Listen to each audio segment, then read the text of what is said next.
mu yanzu abu ɗaya rage mu shine kawai muna nan muna jiran dako yaushe ne za a buga mana sababbin kuɗi wato a buga su kuma akan ilimi yanda idan aka buga su za su yi bala'in ƙarfi sannan kuma mu zo mu kuma mu ƙara zaman jiran ku dan dole za ku cewa ku zo ku yi ambaliya a ƙasashen mu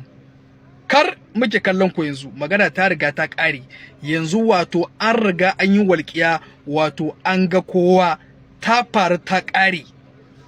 ba magana sasanci ba magana sulhu ba magana muna cikin sai dai yawo ba magana wani takunkumi yanzu an riga an sa igiya an yanke wannan alaƙa babu ita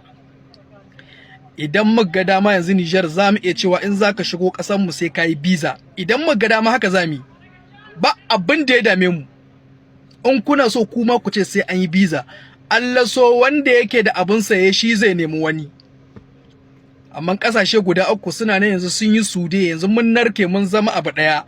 kuma ku jira ku gani da ikon Allah ko muna raye ko ba ma raye shekara 10 wato sai mun zama abin misali da karfin Allah wannan shine zai ba gwamnatin mu cewa ta gane cewa wato yanzu ta dogara ga Allah ta dogara ga kanta yanzu ginin ƙasa kawai zami sannan kuma duk wanda ya ce zai shigo mu ko a dama ko a hagum ko daidai ko ba daidai ba ko a kuskure ko a rashin kuskure mutum zai gane bai da wayo da ƙarfin Allah yanzu ga ƙasar Faransa nan ubangiji Allah ya sanyo su gaba ga sunan su ma sun ɗaiɗaice ga sunan wurin Emmanuel Macron ya gudu ya bar ƙasai 'yan ƙasa sun yo cincirundo wato hanyoyi ko ina an rufe ana yi ta ƙone-ƙone cewa Emmanuel Macron sai ya bar musu mulki ba dan komai ba saboda suna fama da fatara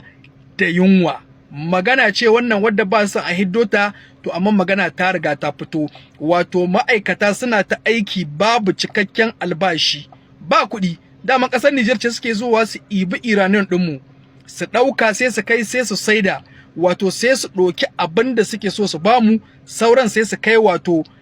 ƙasarsu su kai wato kuɗaɗen aljihun ƙasarsu to da Allah ya riga ya zo ɗaiɗaita su yanzu ga sunan wurin ba su da ko sisin kwabo sai fa kuma